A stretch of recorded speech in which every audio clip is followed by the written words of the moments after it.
Good afternoon. Phil Lindemann, Krystal, 93 News. The suspect in last night's reported carjacking in Silverthorne had a gun and fired at least once before he was shot and killed by police. Silverthorne PD is not releasing the name of the suspect or the police officer who shot him. Here's what we do know. Police were called for car theft at Summit Plaza Shopping Center, just off exit 205, around 8 p.m. The suspect fled the scene on foot, leading an officer towards I-70 and Highway 9.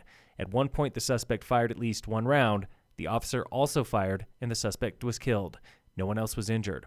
This is the third officer-involved shooting death between Summit and Eagle counties this year. In July, 18-year-old Charlie Foster was killed by authorities in Summit Cove. The involved officer and deputy were cleared of wrongdoing. In February, 57-year-old Joseph Leone was killed by authorities during a domestic call in Edwards. That case remains open. Before this year, we found no record of recent officer-involved shooting deaths in Summit. Even homicides are rare here. There have been none since 2019. You have to go back to 2015 for the most recent gun-related homicide. And armed car theft is just as rare. No cases reported this year by Summit County Sheriff. A Detroit developer is back with another pitch for downtown Dillon, and this one does not include a luxury hotel or a vending machine parking structure. New plans are heavy on downtown retail and housing, including affordable housing, plus condos overlooking the lake. Council hears the latest from developer Jake Porritt tonight. Porritt's presentation does not mention Uptown 240. His group owns most of the debt on that project, and they can foreclose on it by tomorrow if the Uptown 240 owners do not sell. A round of recent court filings could delay the foreclosure, but they still need a judge's signature. Sales keep falling, but prices keep rising in Summit's strange home market. The average home last month was selling for $1.55 million. That's 15% more than last year, while sales were down 34%.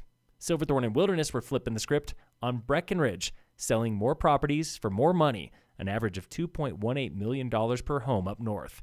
That is 3 times what you'll pay in Park County, nearly 4 times the going rate in Leadville.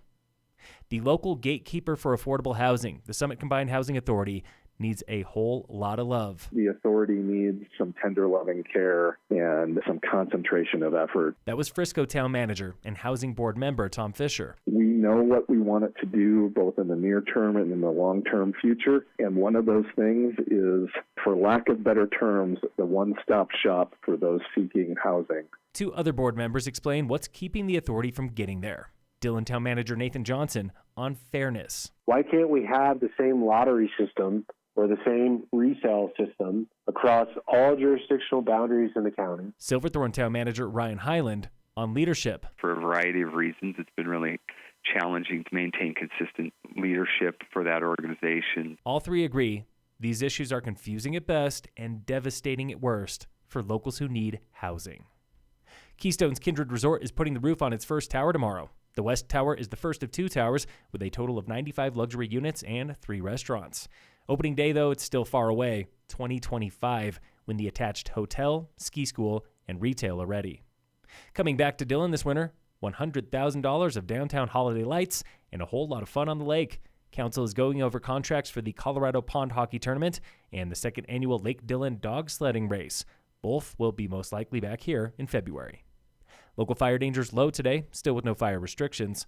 In sports, the Avalanche face the Kraken tonight at 8 on ESPN. And in local sports, Summit High Boys Soccer plays Eagle Valley in Gypsum today. Phil Lindemann, Krystal, 93 News.